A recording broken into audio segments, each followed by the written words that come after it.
Bom, boa tarde, pessoal. Hoje é o último seminário de coisas legais do ano, então depois para a confusão de entrada aí, mas hoje quem vai falar é o Renan. Ele vai explicar como ele contou para os amigos que ele estuda topologia. Isso é na série de depoimentos de pessoas, tipo ex-usuários de drogas, coisas assim. Hoje pessoas que fazem topologia.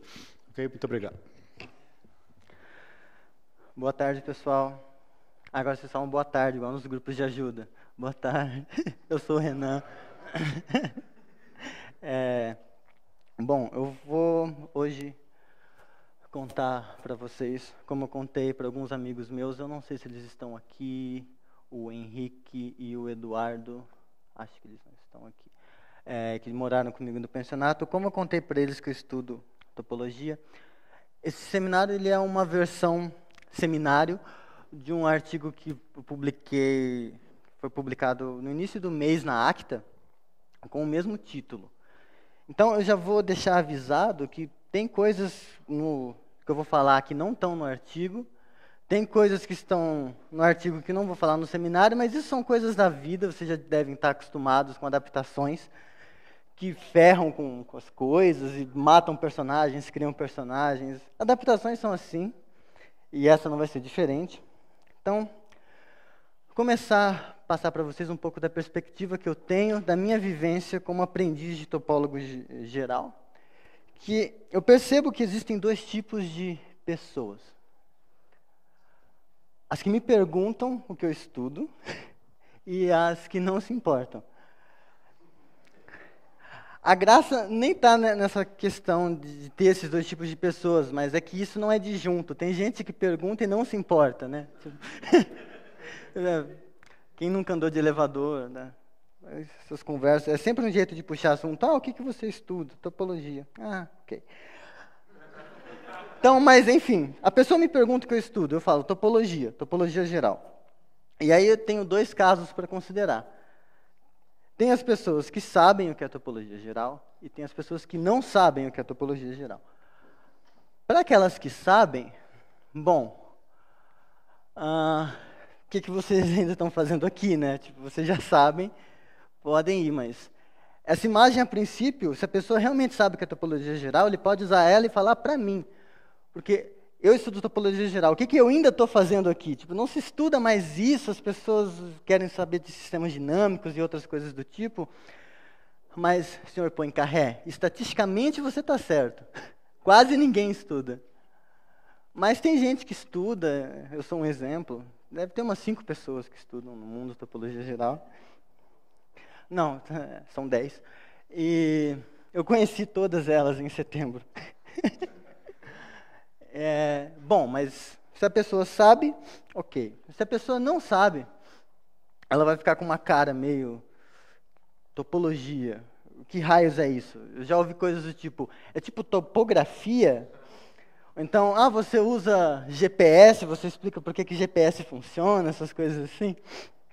Bom, é um tipo de coisa comum, porque não é uma coisa bem intrincada, bem escondida dentro da matemática. Para quem não conhece a matemática. Depois que conhece, tudo é topologia.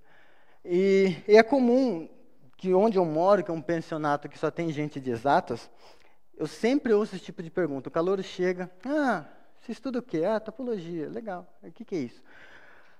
E aí, ao longo dos anos, desde 2012, eu tentava responder usando respostas padrão. Então, por exemplo, o que é um topólogo? É uma pessoa que não vê diferença entre um papel assim e um papel amassado. Ok. Ou então, é a pessoa que estuda superfícies estranhinhas, tipo o logotipo do IMPA, que é uma faixa de Möbius, orientabilidade, não sei o quê. Ok, né?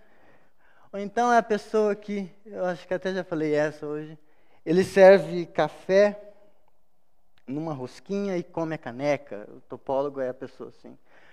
Mas essas coisas, embora sirvam para aspectos da topologia, para dar um exemplo do que elas não explicam direito o que topologia geral eu estudo. Assim, as coisas com as quais eu me importo. Isso é legal, mas eu nunca mexi com orientação, nunca mexi com com superfícies assim, e eu já estou quase terminando o doutorado, então é meio desonesto usar isso para explicar quando a pessoa diz, pergunta, o que você estuda? Então, eu fico assim quando eu uso essas respostas. E acontece que em 2015, quando o Henrique, não devia falar o nome dele, né? Agora é tarde. O Henrique e o Eduardo me perguntaram, eu falei, vou tentar fazer de um jeito diferente. E eu pensei em usar um probleminha usando funções para motivar a coisa toda. E é mais ou menos assim. A gente vai considerar funções ilimitadas, gráficos de funções ilimitadas. O problema vai ser desenhar gráficos de funções assim. Então, no primeiro caso, a gente vai ter o intervalo 0, 1 fechado no 0, aberto no 1, e vai pensar em como desenhar funçõezinhas, gráficos de funções com esse domínio, que tenham a propriedade de ser ilimitadas. Então, aqui está o plano. Aí dizer que é fechado no 0 significa que eu começo a contar a partir do 0, e ele ser aberto no 1 é que ele nunca chega no 1, mas ele vai ficar sempre arbitrariamente próximo, assim, muito arbitrariamente próximo. Mas nunca vai chegar. O Prez é muito bom para topologia. Mas então, tá. Eu peço para você assim, suponha que você tem um papel infinito, grafite infinito, desenhe o gráfico de uma função com domínio nesse intervalo, que é limitado, mas sem tirar o lápis do papel. Bom, a pessoa vai tentar, ela vai reclamar do papel infinito, mas de um jeito ou de outro que ela vai fazer uma coisa desse tipo aqui. Assim. Funciona, consegue. Está assintótico aqui, nunca vai chegar. Esse exemplo servia para eles porque eles estavam no início de cálculo, então eles estavam vendo essas coisinhas de desenhar gráfico de função, então era perfeito para o contexto. Aí, tá, beleza, a gente conseguiu fazer isso. Topologia é desenhar gráfico de função? Não necessariamente. Depende da interpretação. Né? Então agora, vamos colocar o ponto que faltava naquele intervalo, fechar ele. E eu peço para você fazer a mesma coisa. Só que agora no intervalo fechado. Então, começa no 0 e termina no 1. Então, conta 1 agora. E eu quero que o gráfico da função que você desenha intercepte esse negócio pontilhado aqui. Bom, a pessoa tenta, não dá certo da primeira. Eu fiz assim, talvez se eu fizer assim dê certo. Não dá certo também. Então, a pessoa vai tentando um pouco. E ela percebe que, por algum motivo mágico, se essa função se torna ilimitada, é como se houvesse uma explosão, e essa explosão, de algum jeito, empurra sua mão e tira o lápis.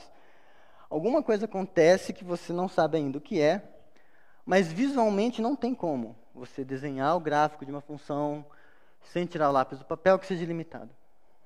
E não é só pela falta de papel. Teoricamente, a ideia não é concebível. E aí, bom, por quê? A pessoa pode falar, vamos então definir formalmente o que é tirar o lápis do papel, com épsilons, deltas, aquela coisinha de sempre, E aí eu vou mostrar que nesse intervalo aqui, quando a função é assim, quando eu defini o que é não tirar o lápis do papel, não dá certo por causa disso. Tá, no que a pessoa escreve o primeiro epsilon, eu vou e falo, mas considera retângulos agora. Como assim? Bom, imagina que você agora tem uma função saindo de um retângulo, indo na reta. O gráfico dela é como se fosse um lençol que está suspenso em cima desse retângulo, uma coisa assim. Se você pede que as bordas desse lençol interceptem as paredinhas que esse retângulo determina, então a gente pergunta, tem como esse lençol ficar com uma altura infinita? No artigo lá eu comparei isso como se fosse um fantasma e pergunto se tem como fazer um fantasma cego, sem furinhos no caso, de modo que ele tenha altura infinita. Cego porque eu não quero que ele fure, eu não quero que ele rasgue. Antes eu não queria tirar o lápis do papel, agora eu não quero rasgar esse lençol. Tem como fazer? Então você procura umas imagens na internet vê lá que sempre vai estar limitado de alguma forma. Esse aqui até parece um fantasminha. Visualmente, se uma coisa dessa fosse limitada, ela vai rasgar. Mas por que raios isso acontece? A pessoa fala, não, vou usar epsilons e deltas ainda, agora no R2, e vai dar certo, e eu vou conseguir responder tudo isso de uma vez só, para intervalos e retângulos, mas eu consigo fazer outras variações. E eu falo, mas imagina que você pega finitos intervalos disjuntos e faz a mesma coisa. Você não vai conseguir tornar o gráfico da função ilimitado em infinitos passos. Mas se você fizesse infinitos, volta. Muito bem.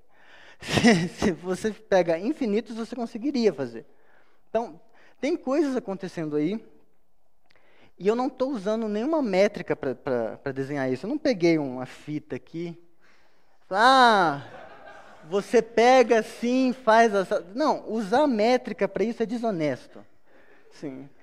Eu defino essas coisas em espaços métricos e vai dar tudo. Não, mas eu não falei de métrica, que é injusto, é má fé usar métrica para responder essas coisas.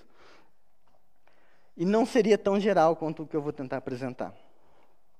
Então, a questão é, existe alguma coisa única que explica todos esses fenômenos? E a resposta, induzida pela pergunta, quem pergunta uma coisa dessa, geralmente sabe que a resposta é sim. E é que existe uma solução, é uma solução compacta. Uma solução que serve para todos esses casos. Mas para a gente discutir ela, vamos formalizar um pouco os problemas que a gente está falando aqui. Então, eu tenho tempo, bastante ainda. Então, vamos primeiro para saber o que significa formalmente tirar o lápis do papel, naquele caso. E, novamente, a gente não vai usar isso aqui. Está proibido de usar esse negócio. Eu não vou pegar de novo agora. Enfim, não devia ter jogado, mas tudo bem. Então, o que é tirar o lápis do papel? Então, você está desenhando o gráfico, tem um negócio lá, desenhou a função e você foi e você tirou o lápis do papel. Tirar o lápis do papel é isso. Mas, para você olha para isso. Tirou o lápis do papel em algum momento, mas você não precisa olhar para o gráfico todo para saber disso. Tirar o lápis do papel, isso é uma informação local. Em que local? No local em que você tirou o ponto do papel. Então, aqui nesse caso, o fenômeno que ocorre é, nesse pontinho, quando você olha a imagem dele pela função, aqui. Quando você olha a imagem dele na função, ocorre um fenômeno que descreve o que foi esse salto aqui. E esse salto é o seguinte, significa que existe uma região em torno desse ponto, uma regiãozinha que a gente vai dar um nome depois, tal que, independente do quão perto eu chegar desse ponto, eu sempre vou, eu travo uma distância desse ponto que eu peguei, um epsilon. Enfim, eu trazo uma região. E eu falo, dentro dessa região, qualquer região que seja, eu consigo achar alguém próximo dele, tal que quando eu olho a imagem desse ponto próximo pela função, ele escapa da regiãozinha que eu tinha travado. Isso é o que você não sabe, mas quando você está olhando uma coisa descontínua, é isso que você percebe, esse salto. Tem uma região que pulou e tem uma coisinha que cai fora, e é esse desenho que acontece na sua cabeça. Você não sabe disso, mas é isso que acontece. Quando a gente formalizar um pouco mais, a gente vai chamar essas regiões de vizinhanças, ou vizinhanças abertas, ou abertas, ou qualquer outra coisa que vocês prefiram, mas vai ter um nome. E quando acontece esse comportamento numa função, a gente diz que ela é descontínua naquele ponto onde ocorreu o salto. Então, a gente sabe o que é tirar o lápis do papel. Não tirar o lápis do papel, então, é negar a ocorrência daquilo. Ou seja, aquilo é isso. Então, isso não acontece. Acontece isso. Muito obrigado. Mas vamos olhar agora o que significa isso localmente, negando aquelas coisas. Então, aqui não foi descontínuo em nenhum ponto. Significa que se eu pego um ponto qualquer, esse, por exemplo, quando eu olho a imagem dele, lá existe uma vizinhança tal que um salto acontece. Negar isso, então, para qualquer vizinhança que eu pego, então, pego qualquer região em torno desse ponto, vai existir uma região em torno desse ponto, tal que ninguém escapa, porque antes era em qualquer regiãozinha alguém escapa. Aqui é o contrário. Existe uma região tal que ninguém escapa. Significa que quando eu olho a imagem de toda essa região pela função, ele cai naquela região lá que eu tinha travado. Isso é a função não ter tirado o lápis do papel naquele ponto.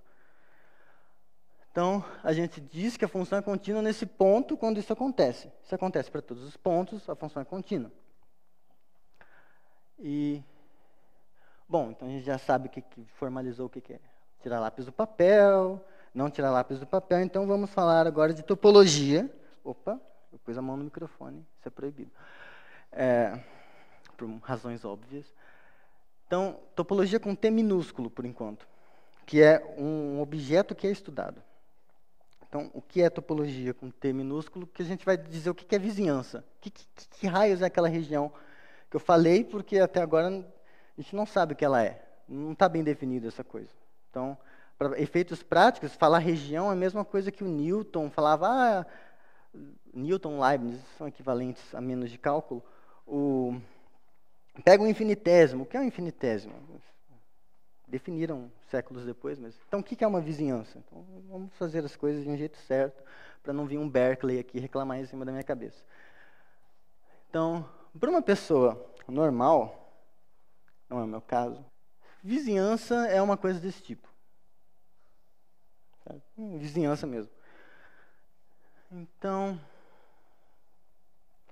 imagina que isso aqui tudo é uma vizinhança, pessoas moram aqui dentro.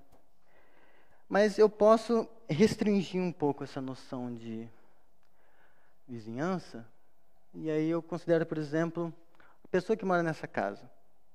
Ela pode olhar essa região aqui, e por algum motivo, em algum dia, as pessoas que estão nessa região, para elas, são as mais próximas, que ela se importa mais, em algum sentido. Então, uma pessoa que está aqui não está tão perto para ela quanto a pessoa que está ali. Mas em outro momento, algum outro motivo, eu também posso considerar essa outra região, que também é uma vizinhança, as pessoas que estão lá moram perto e tal. Mas nota que, se eu olhar agora a interseção dessas duas, a gente pode chegar na conclusão de que as pessoas que estão nessa região aqui, interseção dessas duas vizinhanças, elas estão, obviamente, mais próximas do que as que estão só aqui ou das que estão só aqui, porque elas estão próximas em duas noções de vizinhança. Então, a topologia como objeto é uma coisa que tenta formalizar essa ideia de que coisas estão mais próximas de uma, tanto quanto mais coisas em comum elas tiverem, quanto mais vizinhanças em comum elas tiverem. Então, formalmente, eu não sei porque eu dei esse zoom, mas foi dado. Então, no meu dia a dia, topologia, então, é uma noção que me dá vizinhanças, tal que, se eu pegar duas vizinhanças e olhar a parte em comum entre elas, essa parte em comum também vai ser uma vizinhança. Se eu pegar várias vizinhanças e unir, vai ser uma vizinhança. Claro, essa noção de vizinhança obtida pela união, ela não é tão boa quanto cada uma das partezinhas, mas ela te dá uma noção de proximidade. E por razões técnicas, eu passei a mão de novo, o espaço todo em que você está, e o nada também serão considerados vizinhanças. Mais formalmente ainda, eu dei um print no artigo, porque o Prezi não tem suporte a LaTeX, infelizmente. Fica a dica, pessoal do Prezi. Então, você tem um conjunto X e uma família de subconjuntos de X, que eu vou chamar de T. Eu vou dizer que essa família T é uma topologia com T minúsculo, porque é um objeto, se a interseção de duas coisas que estão nessa família está na família, ou seja, parte em comum de vizinhança é vizinhança, se pega uma família de coisas que está na topologia, a união dessas coisas está lá, união de vizinhança é vizinhança, e o espaço todo, o X e o nada, que é o vazio, também estão lá. No dia a dia, a gente costuma... esse acima não faz sentido aqui. Ele fazia sentido no artigo. Aí, eu só percebi depois. Até aqui eu só percebi depois, eu esqueci. Bom, então, o que acontece é que, quando a gente tem isso, a gente chama os elementos da topologia de abertos, ou de vizinhanças abertas. Eles que vão ser aquelas regiõezinhas lá. E é claro que, se você tem um espaço topológico, e tem um subconjunto dele, se você intercepta essas noções de vizinhança que você tem no maior, você vai ter uma noção de vizinhança no menor. Você vai ter uma topologia de subespaço, que a gente chama.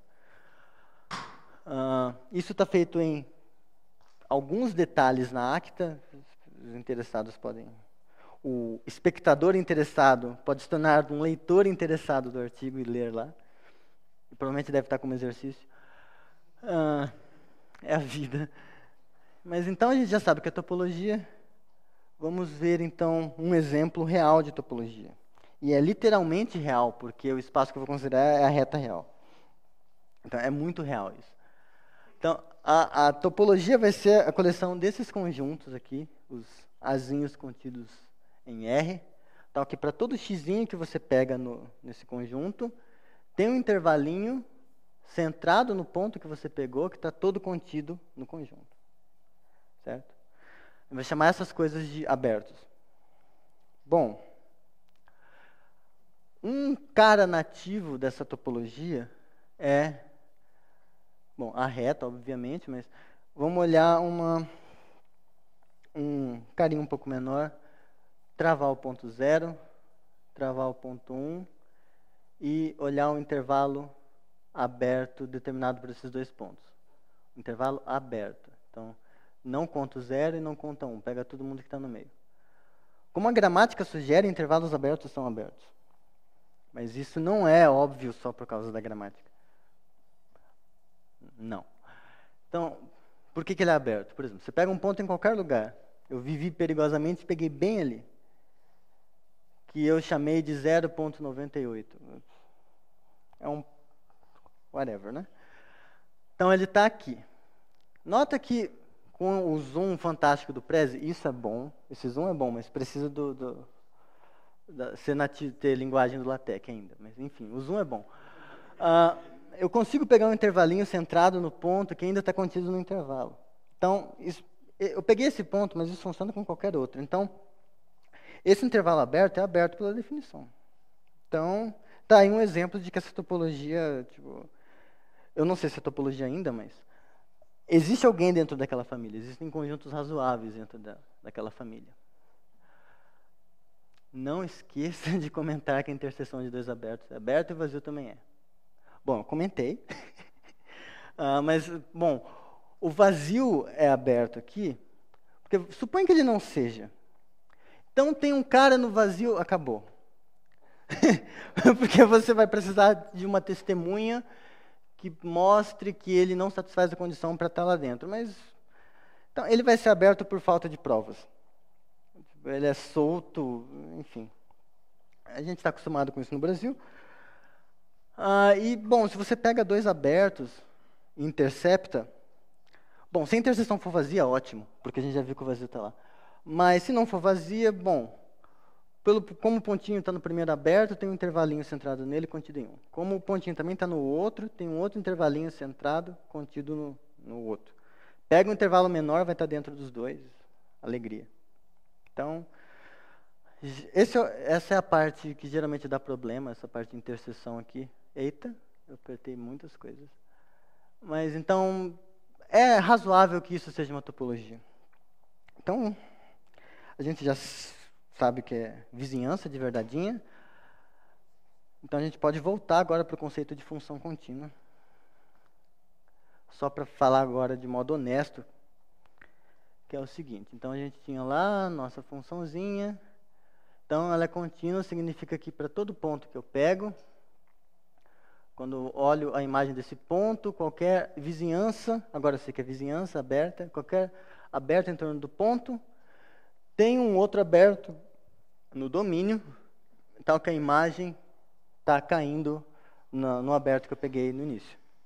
Bom, mas se eu fizer a pré-imagem, tipo, essa parte aqui, em vermelho, são todos os pontos que quando eu aplico na função, eles caem aqui. Então, se isso aqui fosse um V, isso aqui seria a f menos 1 de V.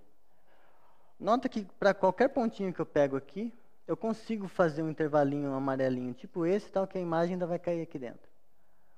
Então, no fundo, eu estou pegando esse negócio e escrevendo como união de coisinhas assim. Então, e esses coisinhas assim são abertos. Então, estou escrevendo uma coisa como união de abertos e união de vizinhanças, união de abertos e aberta. Então, esse negócio aqui é aberto. Ou seja, a gente pegou e mostrou que se V é aberto, a pré-imagem do V pela função, a f é a função que deu esse gráfico. Enfim. Então, a pré-imagem é aberta. Vale a volta. E se você parar para pensar bem no que a gente fez, a gente não usou nada em particular da reta aqui. Então, isso serve para definir função contínua entre espaços topológicos quaisquer. Então, agora a gente sabe o que é tirar o lápis do papel sem ter lápis e sem ter papel. Então, é um avanço bem grande. Então, agora a gente pode, enfim, ir para a solução dos problemas propostos. A solução compacta. É o que eu falei antes, está atrasado. Bom, então, compacidade é a resposta para tudo na vida. E é tudo mesmo, mas nesse caso vai servir só para essas coisas. Então, sem muitos rodeios, um espaço topológico é compacto se qualquer cobertura por abertos do espaço tem subcobertura finita. Bom, aqui que eu acho que a maioria já viu isso, então elas não se espantam, nem falam que raios ele está falando, mas a visão que acontece mais ou menos é essa. Imagina que esse é seu espaço e que ele é compacto e eu peguei essa cobertura aqui. Então, eu tentei pegar fractal para dar a ideia de que eu estou pegando infinitas coisinhas aqui dentro. Então, eu cobri o meu espaço, que é essa coisa branca, com outras coisinhas brancas, com infinitas delas. Se esse espaço é compacto, o que acontece é que eu consigo selecionar, não importa se eu usei infinitos abertos para cobrir, eu vou conseguir uma quantidade finita delas. Olha que efeito legal. Eu vou conseguir, deu muito trabalho fazer isso. Não deu, brincadeira. Deu um pouco. Eu consigo selecionar finitas dos abertos que apareceram na cobertura para cobrir o espaço. Então, compacidade é isso. Em outro sentido, dá para pensar em compacidade como sendo você pegar a noção, a definição de o que significa ser finito e você martela ela e quebra. Assim, aí vai cair de um lado compacidade, de outro um negócio que chama discretude, ser discreto. Eu não vou falar disso, está no artigo da Acta, quem quiser ver. É uma historinha bem legal que o Grossi me contou. Eu quase falei que o Sacha me contou, mas enfim. Então, compacidade é isso. E agora a gente consegue solucionar os nossos problemas. Bom, primeiro tem um lema, que é todo compacto da reta é limitado. Bom, tem algumas sutilezas aí, porque tem a reta e eu estou falando todo compacto da reta. Então, lembra, se eu tenho um espaço topológico e um subconjunto, esse subconjunto tem uma topologia. Então, quando eu digo um compacto da reta, eu estou falando um subconjunto da reta, tal que com a topologia induzida, ele é compacto. Todo compacto da reta é limitado. Bom, esse é um lema. Aí tem o teorema que diz que imagem contínua de compacto é compacta. que isso está, essa frase diz? Eu tenho dois espaços topológicos, x e y, tem uma função que sai do x para o y, e ela é contínua e sobrejetora. Se o x for compacto, então o y também é. Isso é o que esse negócio diz. Bom, as demonstrações, vocês perguntem para esses caras aqui, os produtores, que eles também fizeram, eles que ajudaram a fazer a adaptação desse seminário, eles acharam que não precisava da demonstração. Eles também acham que não precisa da lei de Stone-Hurt, coisas assim. Então, peçam para eles, ou vocês olhem na acta, tá lá, é bem tranquilo. Tá, só para dar uma colher de chá, eles vão ficar muito bravos comigo. Mas esse aqui é muito fácil, porque você pega os intervalos centrados em zero de raio n, para cada n natural. Isso vai cobrir a reta. Em particular, vai cobrir o seu espaço compacto. Bom, pega uma cobertura finita desses intervalinhos que cobriu o compacto. Bom, mas eles estão cada vez maiores. Pega o maior deles, que é finito. Bom, você conseguiu o seu compacto dentro de um cara limitado. Mas o outro, vocês perguntem para eles mesmo. Eu não vou fazer aqui, não. Mas não é difícil. Tipo, é só que vai ficar um pouquinho chato, mas tem na acta lá. É bom que eu force alguém que queira ver isso a ler lá. E aí já cria movimento, essas coisas, cliques. Então, as demonstrações já falei que eu não vou fazer. Então, por que isso responde os problemas anteriores? Exercícios. Bom, o primeiro é que o intervalo 0,1 fechado, ele é compacto na reta. Então, eu tinha uma função, eu queria fazer uma função contínua desse 0,1 na reta. Bom, mas como ela é compacto e ela é contínua, não tirar o lápis do papel, é ser contínuo. Então, é uma imagem, função contínua de um compacto em algum lugar. Então, a imagem é compacta. Mas a gente já sabe que compactos da reta são limitados, então não tem como. Acabou. Foi o primeiro. Para o outro, dos retângulos, isso aqui também é compacto. Você usa um negocinho que chama teorema de Tikhonov, sai de graça. É um teoreminha bem legal, assim. Bastante acessível. Cabe numa caneca a demonstração. A caneca está ali, aliás.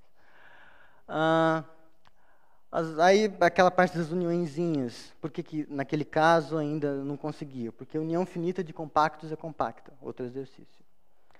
E aí, um exercício para deixar a vida de vocês um pouco mais interessante é que compactos na reta são os fechados limitados. Fechados. Bom, isso não tem nem na acta, não devia ter aqui, mas culpa do David e do Dan. Fica para um próximo episódio isso, falar o que são fechados. E, bom, isso explicou o que é topologia, falou de uma propriedade, uma coisa assim, com T minúsculo, mas eu ainda não disse o que é topologia. O que é a topologia geral? Que é o que eu chamo de topologia com T maiúsculo. Ela está com T maiúsculo, mas eu achei que não tivesse. Bom, então, topologia com T maiúsculo estuda propriedades topológicas, estuda essas propriedades de espaços topológicos que são preservadas pelas funções contínuas. Então, quando alguém fala, você vai usar um teoremão desse para resolver aquela coisinha, você está usando um canhão para matar uma formiga. Em algum sentido mas a ideia não é essa. A ideia é que você, não só em topologia geral, mas em álgebra, em análise, quando você generaliza a coisa de infinitum, o que você está fazendo não é simplesmente brincar de Donald Trump. Não é isso. O que você está fazendo é um apelo à elegância, talvez, porque você está evitando, você está tirando informação desnecessária para resolver o seu problema. Então, no fundo, você está evitando de usar um serrote para usar um sabre de luz, um laser, uma coisa legal, assim. Então, é uma coisa bacana fazer matemática assim nesse nível, eu acho. E, bom, as referências do que eu falei, mais uma vez, estão na Acta Legalix. E, por último, mas não menos importante, um convite para vocês, que é contar para a Acta o que vocês estudam. Porque eu imagino que vocês estudam coisas que vocês gostem de estudar. E se vocês gostam de estudar é porque, de alguma maneira, vocês acham isso legal. Se isso é legal, as pessoas têm o direito de saber que é legal. Então, conta para a Acta, divulga. É legal divulgar matemática, sem ficar forçando a barra, falando, olha só, ela está na música, ela está na sementinha. Assim. Tem matemática abstrata merece ser divulgada, não só a matemática que está no bolo. Matemática abstrata também é legal. Então, fica aí o convite, que é mais um apelo, por favor, façam isso. Bom, é isso. Muito obrigado pela atenção. Valeu.